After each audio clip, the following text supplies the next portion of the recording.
बिस्मिल्लाहिर्रहमानिर्रहीम। अस्सलाम वालेकुम। कैंडल एकेडमी पाकिस्तान में खुशामदीद। स्टूडेंट्स कैसे हैं आप लोग? सब लोग ठीक ठाक, उम्मीद है मिजाज अच्छे होंगे।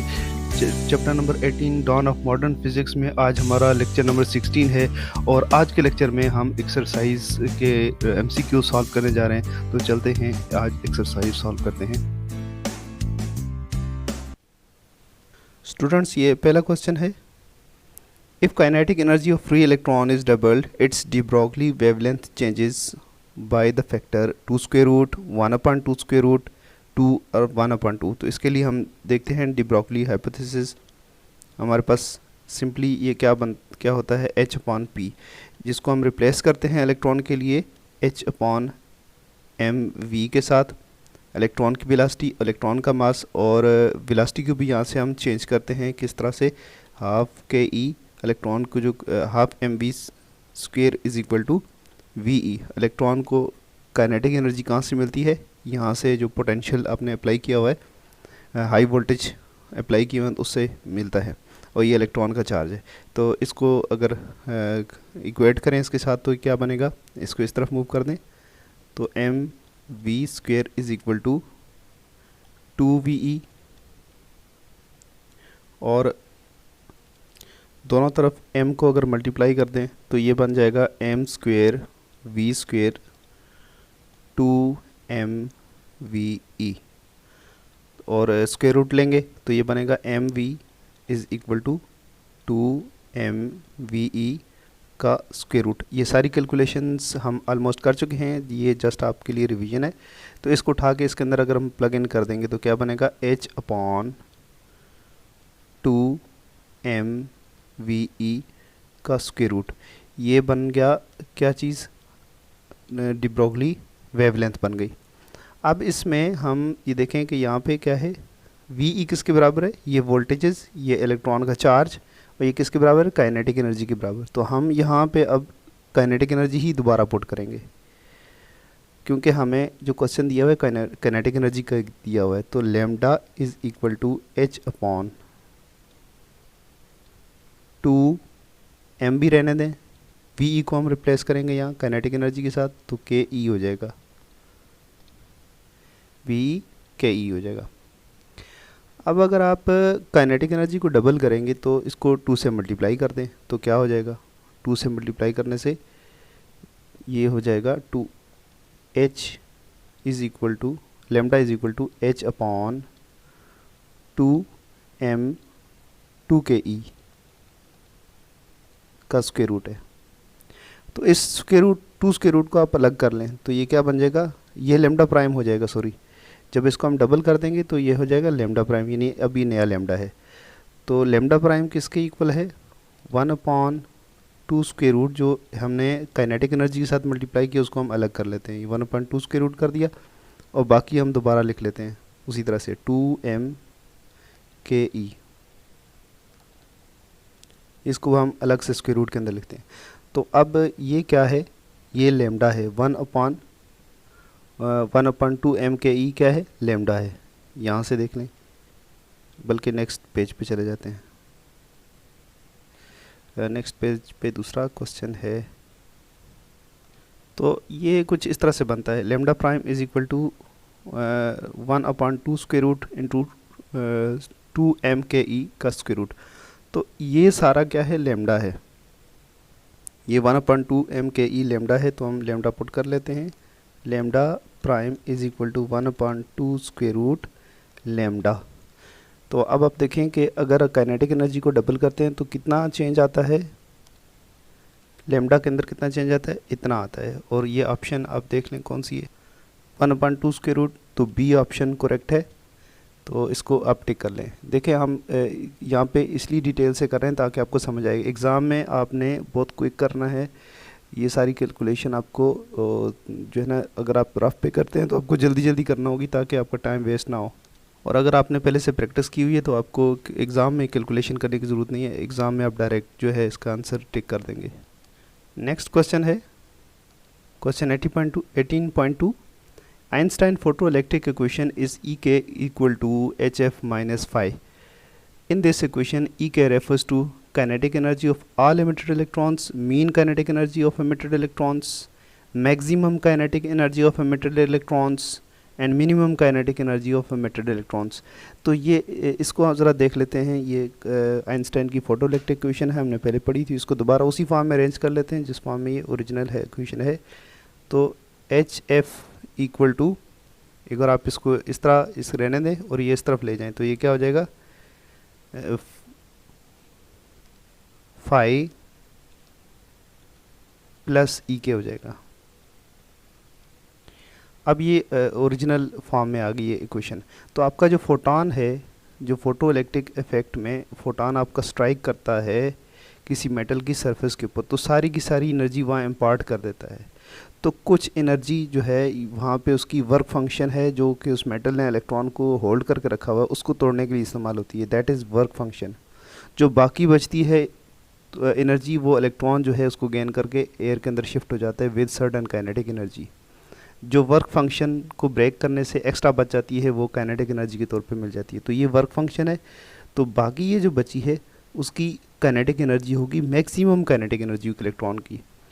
तो अगर फोटॉन स्ट्राइक करता है मेटल सरफेस के ऊपर तो ये एनर्जी कंज्यूम होगी फोटॉन की वर्क फंक्शन को तोड़ने में, और जो बाकी बची वो मैक्सिमम काइनेटिक एनर्जी होगी। तो इसमें से मैक्सिमम काइनेटिक एनर्जी वाली ऑप्शन आप टिक करते हैं। Maximum kinetic energy of the emitted electrons, ये दुरुस्त है, इसको टिक कर लेते हैं। क्वेश्चन 18.3 है, de Broglie waves are associated with moving charge particles only, moving neutral particles only, all moving particles and all particles whether in motion or rest. तो वही वाली क्वेश्चन हम दोबारा लिख देते हैं। यहाँ पे फार्मूला डी ब्रॉगली का, डी ब्रॉगली वेवलेंथ किसके बराबर होती है, h upon Planck's constant divided by momentum, जिसको हम mv से लिख सकते हैं। पार्टिकल्स के लिए हम mv लिखेंगे। तो यहाँ पे क्या है, मास का होना ज़रूरी है, वेलोसिटी का होना ज़रूरी है, तब जहाँ के वेवलेंथ होगी। तो एक बात तो ये है कि यहाँ पे कोई चार्ज का जिक्र नहीं है कहीं भी मतलब m मास यहाँ पे दिया हुआ है, तो मास न्यूट्रल भी हो सकता है, ये नेगेटिव चार्ज भी हो सकता है, पॉजिटिव चार्ज भी हो सकता है। तो एक बात तो ये होगी कि चार्ज पार्टिकल ज़रूरी नहीं है, वो चार्ज भी हो सकता है, न्यूट्रल भी हो सकता है। दूसरी बात कि ये वेलोसिटी ज़ीरो कर दें तो वेवलेंथ जो है वो इनफाइनाइट हो जाती है, जो कि पॉसिबल नहीं है। तो इसलिए वेलोसिटी होना ज़रूरी है। जितनी वेलोसिटी बढ़ाएंगे वेवलेंथ उतनी कम होती जाएगी, तो कंसिडरेबल हो जाएगी इस तरह से। तो इसमें हम देखेंगे क्या है, moving neutral particles only, all moving particles कह सकते हैं। इसमें छोटा पार्टिकल हो बड़ा हो, चाहे वो मैक्रो है या माइक्रो है, हर एक पार्टिकल की एसोसिएटेड वेवलेंथ होगी, वेव करैक्टर होगा। बट ये अलग बात है कि उनकी वेवलेंथ इतनी कम होगी कि उसको हम काउंट नहीं कर सकते, ऑब्जर्व नहीं कर सकते। लेकिन क्वांटम पार्टिकल्स की कंसिडरेबल होती है, इलेक्ट्रॉन वगैरह की। तो ऑल मूविंग पार्टिकल्स टिक कर लेते हैं। ये क्वेश्चन 18.4 है, a perfect absorber must also be perfect cavity, source of radiation, radiator, none of them. इसमें आप लोग जो कंफ्यूज होंगे, यहाँ पे कंफ्यूज हो जाएंगे आप। सोर्स ऑफ रेडिएशन आप बोलेंगे कि सोर्स ऑफ रेडिएशन में होना चाहिए, रेडिएटर भी, इसमें से कौन सा टिक करें। तो देखें सोर्स ऑफ रेडिएशन तो जो रेडियो एक्टिव मटीरियल्स हैं वो भी सोर्स ऑफ रेडिएशन होते हैं, लेकिन वो एब्जॉर्बर थोड़ी ना होते हैं। एक परफेक्ट एब्जॉर्बर का मतलब ये कि आप उसको हीट अप करें, पहले एनर्जी दें, फिर वो एनर्जी रिलीज़ करे, तो वो रेडिएटर होता है। सोर्स ऑफ रेडिएशन ज़्यादा सूटेबल नहीं है, बल्कि रेडिएटर सूटेबल है।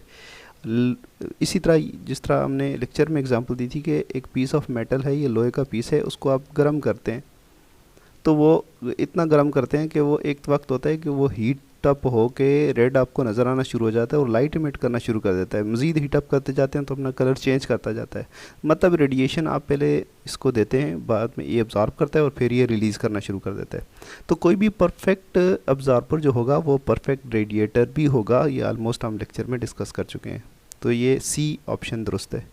ये क्वेश्चन 18.5 है, pair production occurs only when energy of photon is at least equal to 1.02 kilo electron volt, 1.02 electron volt, 1.02 mega electron volt, 1.02 giga electron volt. एक काम ये आसानी कर दी है, इस तरह क्वेश्चन है। 1.02 सब में सेम है, मैग्नीट्यूड आपको दे दिए, सिर्फ यूनिट आपसे कंफर्म कराना चाह रहे कि यूनिट आपको पता है कि नहीं पता।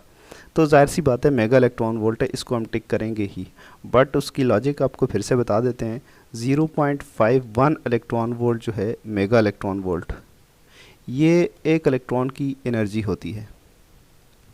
वो इस तरह से कि अगर आप E is equal to M C square इसमें आप कन्वर्ट करते हैं इस इक्वेशन से, तो आपको इलेक्ट्रॉन की जो एनर्जी है, equivalent energy 0.51 mega electron volt मिलती है। तो एक है पॉजिट्रॉन और एक है इलेक्ट्रॉन, तो दोनों की एनर्जी जो होगी वो 0.51 मेगा इलेक्ट्रॉन वोल्ट ही होगी। दोनों को अगर आप ऐड करें तो ये बनता है, तो ये मेगा इलेक्ट्रॉन वोल्ट में है। ठीक है जी, इसको यहाँ से टिक कर लेना है। क्वेश्चन 18.6 है, pair production can not take place in vacuum because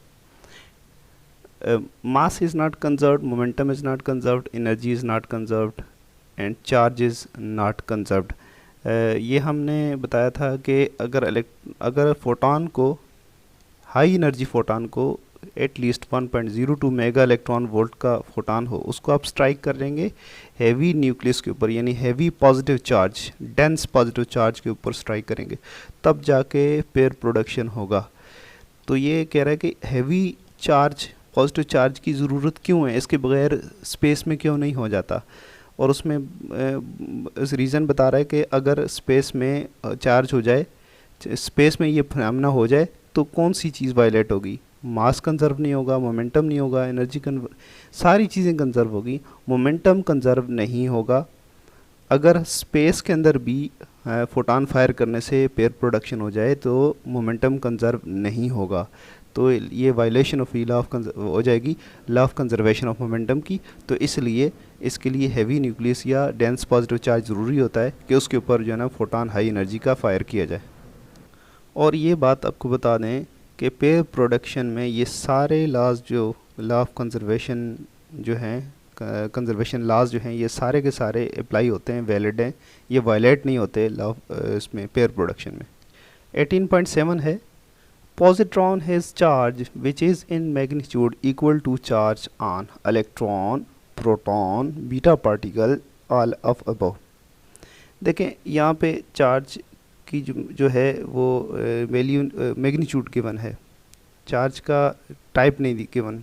अगर नेगेटिव लिखा होता या सिर्फ चार्ज लिखा होता तो हम इलेक्ट्रॉन का कह सकते हैं कि एक इलेक्ट्रॉन वाला है, लेकिन यहाँ पे क्या है, मैग्नीट्यूड गिवन है। तो मैग्नीट्यूड जो है वो इलेक्ट्रॉन के चार्ज की, प्रोटॉन के चार्ज की इक्वल होती है, और बीटा पार्टिकल्स क्या होते हैं, बीटा पार्टिकल्स मूविंग इलेक्ट्रॉन्स होते हैं। तो ये सारी बातें दुरुस्त हैं, इसलिए इस एक को टिक कर लेते हैं, ऑल ऑफ अबव।